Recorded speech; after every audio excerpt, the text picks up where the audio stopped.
Em 485 a.C., quando conquistada pelos babilônios, Israel era uma terra árida, onde os poucos camponeses que a habitavam davam duro para sobreviver. Esta era a terra que Deus havia prometido para Abraão, Isaque e Jacó, e aos seus descendentes para sempre. Toda a terra que você está vendo, darei a você, Abraão, e a sua descendência para sempre. A terra não poderá ser vendida definitivamente, porque ela é minha. O povo que orgulhosamente habitava a terra prometida foi dizimado, espalhado e levado à Babilônia, onde passou 70 anos, conforme predito por Jeremias. Toda esta terra se tornará uma ruína desolada, e vocês estarão sujeitos ao rei da Babilônia durante 70 anos. Muitos judeus haviam voltado a Jerusalém para reerguer o templo, mas o resto da cidade estava em ruínas, suas paredes derrubadas e portões queimados. Em meio à desolação, Deus inspirou o profeta Zacarias a proferir uma das profecias mais notáveis já registradas. Ela predizia o período bíblico conhecido como os últimos dias. Farei de Jerusalém uma taça que embriague todos os povos ao seu redor. Farei de Jerusalém uma pedra pesada para todas as nações. O cumprimento dessa profecia, após o admirável renascimento de Israel em 1948, é constatado pelo mundo todo. Exatamente como previsto na Bíblia, ao invés de Nova York, Berlim ou Moscou, a pequenina Jerusalém é o fardo maior dos países do mundo. O peso que ela tem é tal que o Conselho de Segurança das Nações Unidas dedicou quase 1/3 das suas deliberações a Israel, que representa apenas 1/1000 da população mundial.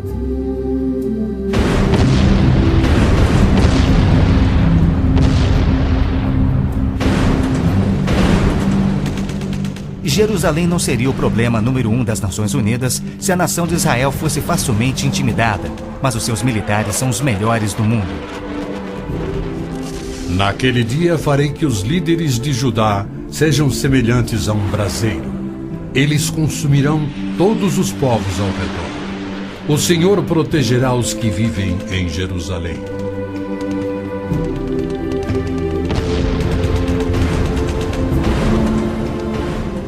E exatamente como previsto, Israel tem devorado quem o ataca, vencendo todas as guerras, apesar de enormes desvantagens.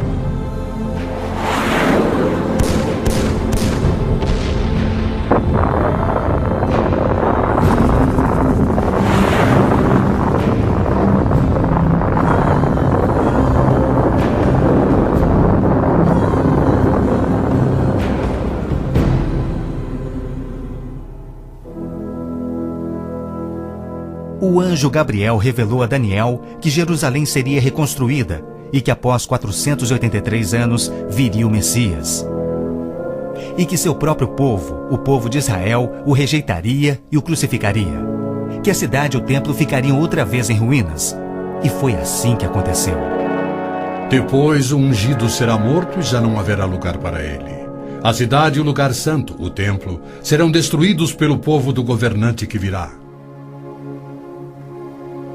Jesus entrou em Jerusalém no dia exato da profecia, foi aclamado como Messias e depois rejeitado.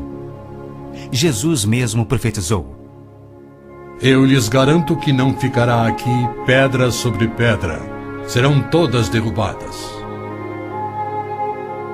E serão levados como prisioneiros para todas as nações. No ano 70 DC, exatamente como Cristo previu, os exércitos romanos sob Tito saquearam Jerusalém, derrubaram o templo de Herodes e não deixaram pedra sobre pedra. Mais de 1 milhão de judeus foram mortos e o remanescente espalhado pelas nações. Vocês serão desarraigados da terra em que estão entrando para dela tomar posse. Então o Senhor os espalhará pelas nações, de um lado ao outro da terra. Os profetas de Israel também previram o antissemitismo, que perseguiria os judeus por toda parte. Vocês serão motivo de horror e objeto de zombaria e de riso para todas as nações. Espalhados entre as nações, os judeus têm sido odiados, perseguidos e mortos como nenhum outro povo, enquanto a estéril terra de Israel permaneceu de luto. Após sua visita em 1867, o escritor Mark Twain escreveu: Belém, a terra em que os anjos cantaram não é habitada por criatura alguma. A Palestina se recobre de pano de saco e cinzas, desolada e sem beleza. Em outra de suas profecias admiráveis, Jesus declarou: Jerusalém será pisada pelos gentios, até que os tempos deles se cumpram.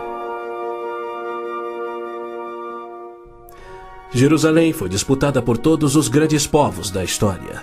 Babilônios a dominaram, depois os medo-persas. Alexandre o Grande tomou a Palestina para os gregos em cerca de 300 a.C. Depois foram os egípcios, seguidos pelos assírios e então os romanos.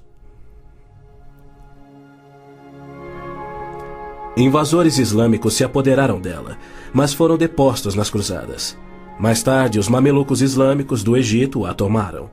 Depois, os turcos otomanos reinaram por 4 séculos. E ao longo destes séculos, os judeus ali viveram e sofreram. O pleno cumprimento das profecias bíblicas sobre Israel, Jerusalém e os judeus é a prova incontestável da existência de Deus e da veracidade bíblica. Muitos pensam que as cruzadas católicas libertaram a Terra Santa para os judeus, quando, na verdade, massacraram os judeus e tomaram a terra para a Igreja Católica. O Papa Urbano II, que organizou a primeira cruzada, desafiou seus seguidores a seguirem a estrada para o Santo Sepulcro, tomando a terra daquela raça malvada e sujeitando-a ao seu domínio. Hordas de voluntários, ostentando a bandeira da cruz, massacraram os judeus, a linhagem terrena de Cristo. Isso por todo o trajeto a Jerusalém. O líder da cruzada, Godofredo de Bouillon, jurou que se vingaria pelo sangue de Cristo, matando até o último dos judeus. Ao tomarem a cidade de Davi, seus homens perseguiram os judeus até a sinagoga e atearam fogo nela. Os papas subsequentes trataram os judeus como leprosos sem qualquer direito. Entre estes, Pio VII, Leão XII, Pio VIII e Gregório XVI. O abuso de Hitler contra os judeus alemães antes da Segunda Guerra descortinou um antissemitismo fervilhante que se estendeu por todo o mundo.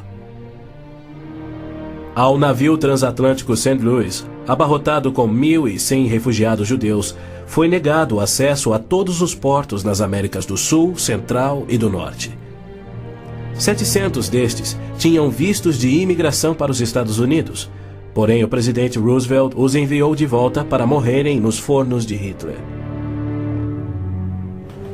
Até mesmo a Suíça rejeitou os judeus, devolvendo-os aos seus assassinos, e serviu como banqueira de Hitler, guardando para os nazistas bilhões de dólares em ouro e dinheiro roubado das vítimas judias. No final da Segunda Guerra, a promessa de Deus de retornar o seu povo à Terra Prometida parecia mais absurdamente ilógica do que nunca. 6 milhões de judeus perderam a vida no Holocausto de Hitler, um fato que muitos continuam a negar. Embora Adolf Eichmann relatou, enquanto prisioneiro, que o massacre dos judeus foi o maior de todos os crimes, a maior dança funesta da história da humanidade.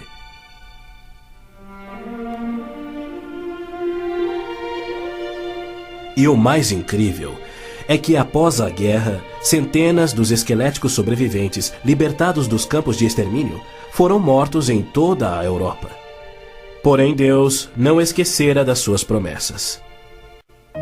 De 1945 a 1948, apesar de um cruel bloqueio naval inglês, 10 navios antigos contrabandearam 70.000 sobreviventes do Holocausto para dentro da Terra Prometida. Nas palavras de um dos sobreviventes, os velhos navios e a frota britânica eram ameaças menores que a vida na Europa. Pela primeira vez em anos tínhamos um propósito: a criação de um Estado judeu. Milhões de judeus têm voltado a Israel oriundos de mais de 100 países. A existência de Israel hoje, na Terra Prometida, é incontestavelmente uma obra de Deus. Vejam, eu os trarei da terra do norte e os reunirei dos confins da terra. Aquele que dispersou Israel o reunirá. Em novembro de 1947, as Nações Unidas adotaram a sua Resolução 181. Ela dividia a Palestina, dando 18% aos judeus e 82% aos árabes. E tornou Jerusalém uma cidade internacional que, conforme o Vaticano também insistiu, nunca poderia ter domínio judeu.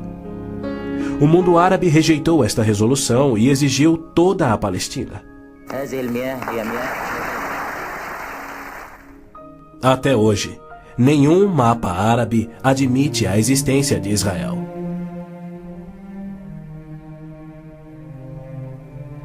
Em 14 de maio de 1948, Israel declarou sua independência. E foi imediatamente invadido por 6 nações árabes. Seus soldados eram várias vezes mais numerosos que os colonos judeus e tinham superioridade indiscutível em armas, tanques e aviões. Tendo recebido da ONU uma faixa estreita e indefensável de terra, rodeada de inimigos dispostos a exterminá-lo, Israel deveria ter sido aniquilado. Porém, para a surpresa do mundo inteiro, que torcia para os seus inimigos, os colonos israelenses derrotaram os que buscavam destruí-los, exatamente como Deus prometera. E assim tem acontecido em guerra após guerra, à medida que seus inimigos têm tentado aniquilar Israel. Sim, é isto mesmo. A aniquilação é o seu propósito declarado. Os muçulmanos têm como dever religioso a exterminação dos judeus. Eles sonham com sua destruição e promovem festividades para honrar os assassinos dos inocentes cidadãos de Israel. O fundamentalismo islâmico começa a varrer o nosso mundo. O próprio Maomé declarou: A última hora não virá antes que os muçulmanos lutem contra os judeus e os muçulmanos os matem. Mas por que a imprensa chama os terroristas muçulmanos de radicais e extremistas? Na verdade, eles apenas estão sendo fiéis ao islamismo. O Corão ordena: Não tomeis por confidentes amigos os judeus nem os cristãos. Matai os idólatras, os não muçulmanos, onde quer que os acheis. Capturai-os, acossai-os e espreitai-os. Líderes muçulmanos, religiosos e políticos ameaçam os judeus como fazia Hitler na TV, pelo rádio e alto-falantes nas ruas e nas mesquitas. Quando Gaddafi brada: a batalha de Israel será tal que Israel deixará de existir, ele fala por todos. O extermínio de Israel é transmitido aos muçulmanos desde o aleitamento. Um ministro da educação da Síria escreveu: O ódio com que doutrinamos as mentes dos nossos filhos desde o parto é sagrado. Um livro-texto de adolescentes egípcios declara: Israel não viverá se os árabes forem firmes no seu ódio. E um livro de pré-adolescentes diz: Os árabes não desistem de trabalhar em prol do extermínio de Israel. É uma loucura Israel tentar firmar acordos de paz com inimigos como estes, mas a pressão mundial o obriga a isto. Na Guerra de Yom Kippur de 1973, milhares de tanques atravessaram simultaneamente o Sinai, oriundos do Egito, e descendo o Golã a partir da Síria num ataque surpresa cuidadosamente orquestrado. As forças militares de Israel estavam todas de licença, celebrando a mais sagrada de suas festas religiosas, levando, portanto, 3 dias para que se mobilizassem. 300 mil israelenses enfrentaram 1,2 milhões de árabes. Escapando por um fio da derrota, Israel sofreu pesadas baixas.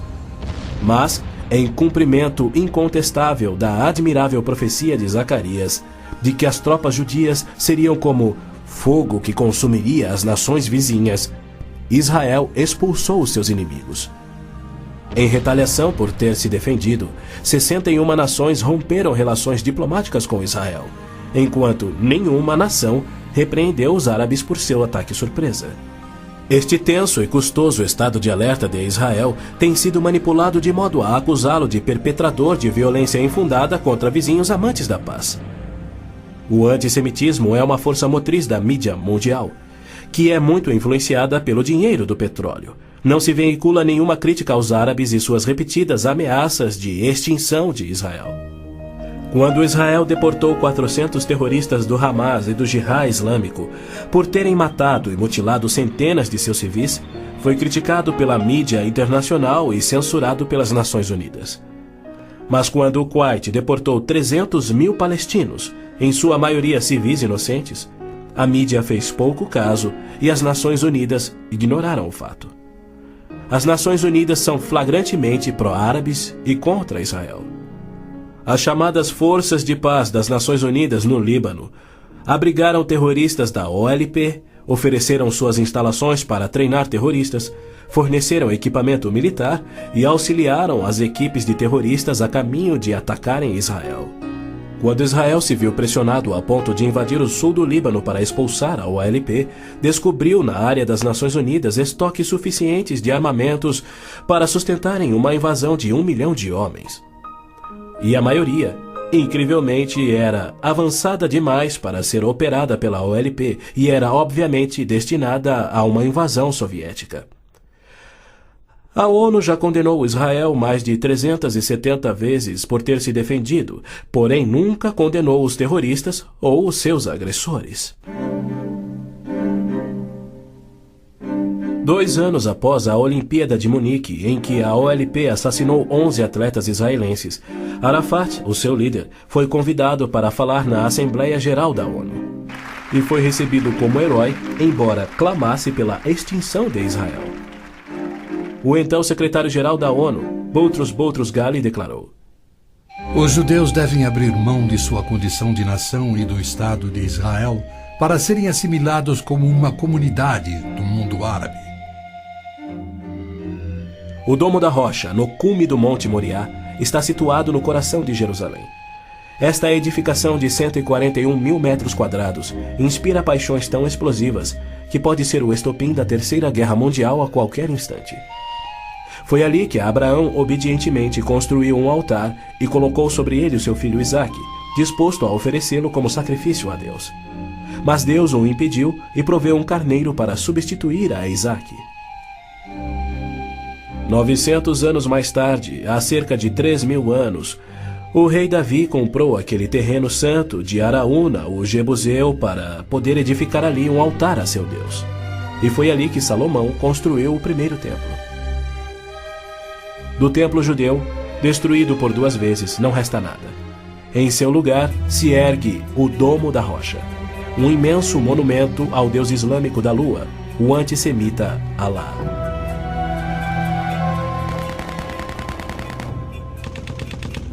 Em 1967, quando Israel capturou o leste de Jerusalém e junto com ele o Monte do Templo, isto parecia contradizer a profecia de Cristo de que Jerusalém seria pisoteada pelos gentios até a sua vinda. Mas, incrivelmente, Israel imediatamente devolveu o Monte do Templo aos cuidados do rei Hussein da Jordânia. Este, por sua vez, o confiou a Yasser Arafat e a sua OLP em 1994. Assim, o coração de Jerusalém está nas mãos de gentios e as nações dos gentios de todo o mundo exigem o controle. Uma das principais tensões no Oriente Médio, hoje em dia, é a questão do chamado povo palestino. A Organização de Libertação da Palestina, a OLP, liderada por Yasser Arafat desde 1969, alega representar os palestinos. A OLP declara: Nosso conflito com o inimigo sionista não surge em função da demarcação de suas fronteiras, mas sim da própria existência de Israel. A OLP, como todos devem saber, é uma organização islâmica de terrorismo. Ela treinou as gangues de assassinos de Idi Amin, que mataram 300 mil cristãos negros em Uganda. Na verdade, a maioria das organizações terroristas em todo o mundo foram treinadas pela OLP. Arafat cometeu seu primeiro assassinato aos 20 anos. Sob sua liderança, a OLP se tornou a maior, a mais rica, a mais violenta e a mais sangrenta das organizações terroristas já conhecidas. Em 1970, a OLP tinha 55 bases na Jordânia, e seu terrorismo contínuo contra os civis jordanianos era tão maligno que o rei Hussein a atacou com suas tropas de beduínos e, após semanas de sangrentas batalhas, expulsou a OLP para o Líbano. Ali, a OLP aniquilou as cidades cristãs de Damur, Beit Malá, Tal Abbas e outras. A mídia fez vistas grossas ao seu reinado de terror no Líbano. A imprensa internacional foi ameaçada e se manteve em silêncio. Os que ousaram divulgar a verdade tiveram mortes brutais. Larry Buckman e Sean Tulan, da TV ABC, Mark Trion, da rádio belga Livre, Robert Pfeffer, da revista Der Spiegel, e outros. Cerca de 300 mil civis libaneses foram mortos e mais de 100 mil das jovens sobreviventes foram engravidadas por estupros da OLP antes que Israel a expulsasse. Porém, novamente, Israel foi censurado. Ladies and gentlemen, Mr. Arafat, Chairman of the Executive Council of the Palestine Liberation Organization, His Excellency Yitzhak Rabin, Prime Minister of Israel, the President of the United States. Quaisquer tratados de paz com a OLP têm como propósito único enganar Israel. O modelo que os muçulmanos seguem hoje foi dado por Maomé. Em 628, ele firmou um tratado de paz de 10 anos com sua tribo Quraysh, em Meca. 2 anos mais tarde, ele atacou Meca, matando os homens e escravizando as mulheres e crianças. Arafat declarou publicamente: Em nome de Alá, eu não considero o acordo de paz entre a OLP e Israel mais do que o acordo assinado entre nosso profeta Maomé e a tribo Quraysh. A paz para nós implica na destruição de Israel. O primeiro passo é fingir a paz para ganhar territórios dentro de Israel, de onde possa lançar sua destruição final. Por incrível que pareça, Arafat e seus assassinos da OLP têm sido eximidos e celebrizados pela mídia mundial. Este criminoso, impiedoso e sadista recebeu um prêmio Nobel da Paz e é honrado como campeão da justiça em prol do oprimido povo palestino. Palestinos? Nunca houve palestino, seja povo, nação, língua, cultura, religião ou economia. As alegações de serem descendentes de um povo palestino que supostamente habitou uma terra chamada Palestina por milhares de anos não passa de uma mentira intencional. A terra era chamada Canaã e era habitada por cananeus. E o que fora Canaã tornou-se a terra de Israel quando Deus a entregou ao seu povo. Porém, uma história revisada que oculta a verdade é promovida nas melhores enciclopédias e livros, incluindo publicações cristãs. Aqueles que hoje se denominam palestinos são árabes, por berço, língua, religião islâmica e cultura. A origem do termo Palestina provém dos filisteus, os arqui-inimigos do antigo Israel. Em 130 d.C., os romanos reconstruíram Jerusalém como uma cidade pagã, tendo um templo de Júpiter no lugar do templo judeu. Provocados à rebelião, 500.000 de judeus foram mortos e milhares escravizados. Os romanos, irados, renomearam a terra de Israel, batizando-a de Síria-Palestina. Assim surgiu o termo palestino. Dali em diante, os judeus que ali viviam foram chamados de palestinos. Na Segunda Guerra, o exército britânico tinha uma brigada palestina composta por voluntários judeus. A Orquestra Sinfônica da Palestina era de judeus, assim como o Palestine Post era um jornal de judeus. Em 1948, árabes fugidos de Israel começaram a alegar que eles eram os verdadeiros palestinos e que a terra de Israel sempre lhes pertencera. E a mídia mundial promove essa mentira. Mas a verdade é que em 1948 os árabes ocupavam meros 3% da Palestina. enquanto que a posse de Israel data de 4.000 anos de quando Abraão adquiriu a caverna Macpela em Hebrom. Ali Abraão sepultou sua esposa Sara, e ali estão enterrados Abraão, Isaque, Rebeca, Jacó e Lia. Em Hebrom, Davi foi coroado rei. É um lugar sagrado para os judeus e não tem nada a ver com os árabes ou com o Islã. E ainda assim os muçulmanos ignoram a presença contínua dos judeus por 3.000 anos e dizem que Hebrom é sua. Construíram uma mesquita e estão determinados a expulsar todos os residentes judeus. Há meio século, o mundo convive com o problema de centenas de milhares dos autodenominados refugiados palestinos da guerra pela independência em 1948. Em mais uma mentira típica, a mídia internacional acusa os judeus de impiedosamente desalojarem a população nativa. Mas, na verdade, foi o alto comando árabe que os instruiu por rádio a deixar rapidamente a Palestina enquanto eles massacrariam os judeus.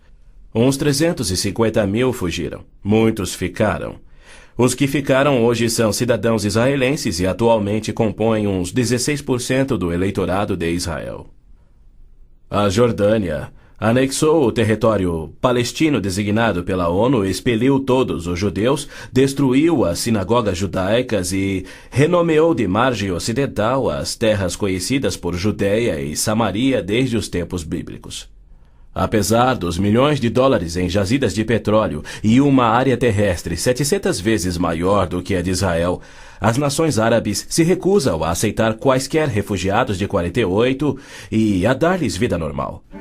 Somando milhões devido à sua alta taxa de natalidade, hoje eles são restritos a vergonhosos acampamentos de refugiados em Gaza, Jordânia, Líbano, Síria e na margem ocidental. Estes infelizes são mantidos assim para que seu infortúnio seja exibido como propaganda.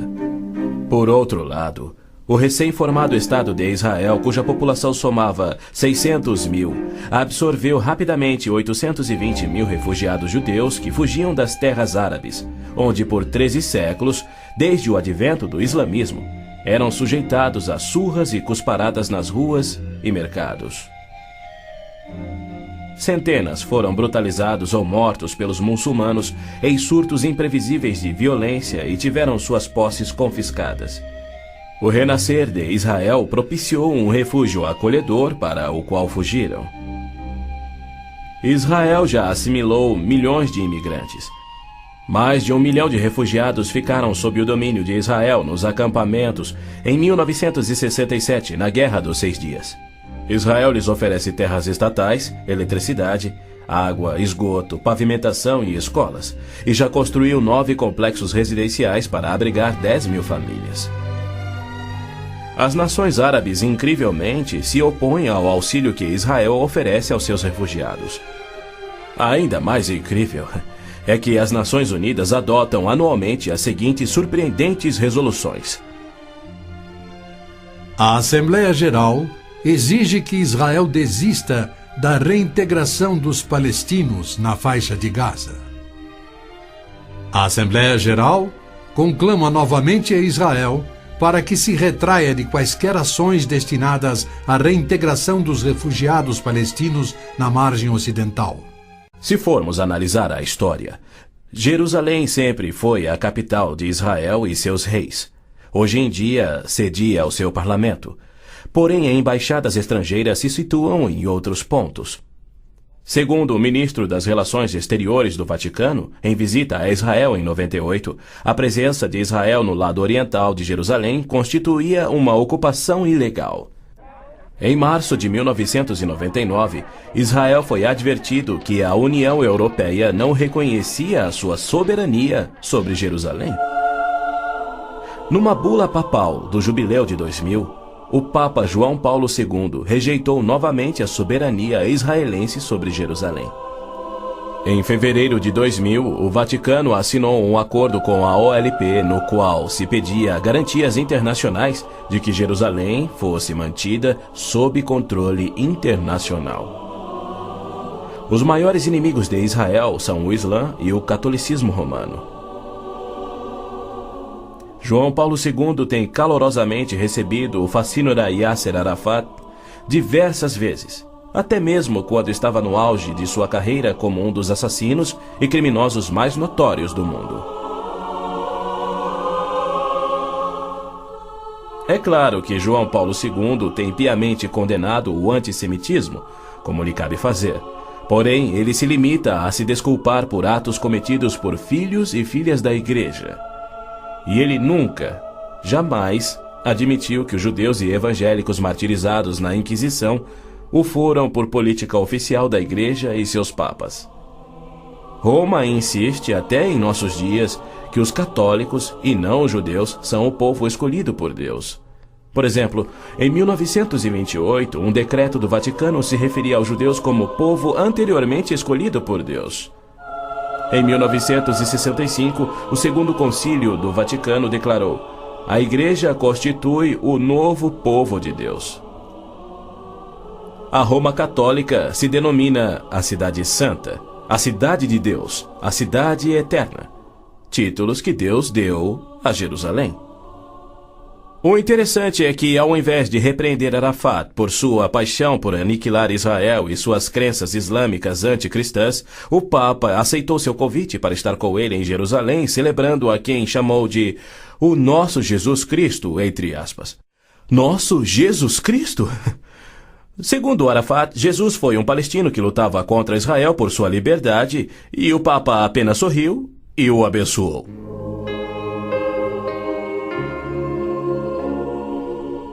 Os judeus culpam a Cristo e aos cristãos pelo antissemitismo do catolicismo romano. Mas o catolicismo, com seu falso evangelho de obras, sacramentos, purgatório e indulgências, não representa o cristianismo bíblico. Nenhum cristão verdadeiro poderia ser antissemita. Jesus foi um judeu. Inclusive, a Igreja Católica matou muito mais evangélicos do que judeus. O Papa Inocêncio III massacrou por completo a cidade de Béziers, na França. Morreram cerca de 60 mil cristãos albigenses. E, segundo o Papa, foi o auge do seu papado. Os exércitos dos papas levaram um século para exterminar os albigenses, e o mesmo destino foi imposto aos valdenses, huguenotes, husitas e outros. No massacre de São Bartolomeu foram chacinados 70 mil huguenotes, mais 200 mil foram mortos depois e 500 mil fugiram da França para salvar a vida. E como estes, há muitos outros exemplos. Hitler não assassinaria os 6 milhões de judeus se os séculos do antissemitismo romano não tivessem preparado o caminho. Em 26 de abril de 1933, Hitler relembrou aos representantes do Vaticano, Bispo Burning e Monsenhor Steinmann, que por 15 séculos Roma considerara os judeus parasitas a serem exterminados, e que ele lhes oferecia uma solução final para o problema dos judeus. Antes de se tornar o Papa Pio XII, o cardeal Eugênio Pacelli, núncio papal da Alemanha, entregou dinheiro do Vaticano a Hitler para formar o partido nazista. Ao se tornar Papa, Pacelli enviou uma mensagem de apoio ao Führer. Ao ilustre Herr Adolf Hitler, Führer e chanceler do Reich alemão. É com grande prazer que recordamos os muitos anos passados na Alemanha como núncio apostólico, ocasião em que fizemos de tudo para estabelecer relações harmoniosas entre a Igreja e o Estado. Agora, suplicamos ainda mais fervorosamente para alcançarmos este alvo. Era 1939 e os abusos de Hitler, bem como suas intenções para os judeus, já eram conhecidos em todo o mundo.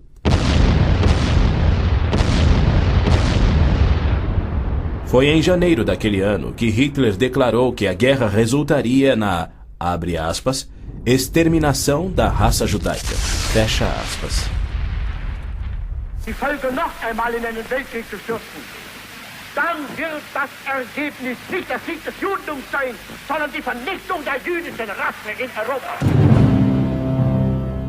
Após 4 anos, em 22 de junho de 1943, enquanto pairava a fumaça de judeus incinerados nos céus da Europa, o Papa Pio XII, em contraposição à promessa de Deus, escreveu ao presidente Roosevelt tentando dissuadi-lo de tornar a Palestina em terra judia.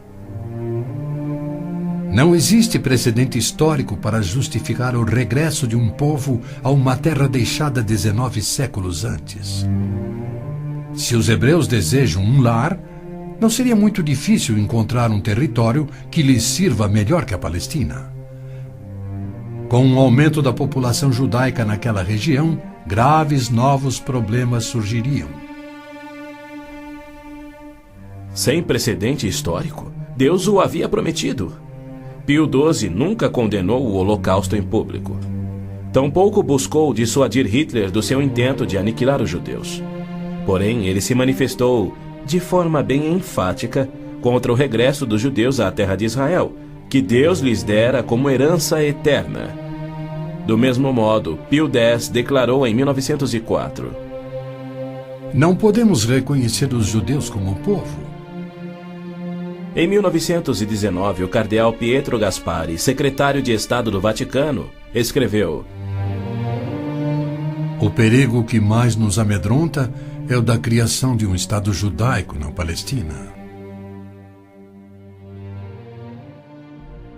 E quanto ao Islã, esta religião de violência tem sempre forçado conversões pela espada. Após a morte de Maomé, a maioria dos árabes abandonou o Islã, dando origem às famosas Guerras da Apostasia. Abu Bakr, o primeiro califa a suceder Maomé, matou dezenas de milhares de ex-muçulmanos buscando reimplantar o Islã. Até o início do século VIII, os ferozes guerreiros do Islã haviam tomado a maioria do Oriente Médio, muito da África e haviam quase conquistado a Europa. A violenta natureza do Islã é vista ainda hoje em multidões bradando "Allah é grande" e infligindo terror e morte sobre os não-muçulmanos. O Islã está por trás da maior parte do terrorismo no mundo. Hoje em dia, multidões muçulmanas periodicamente massacram milhares de cristãos, queimando e saqueando as suas terras.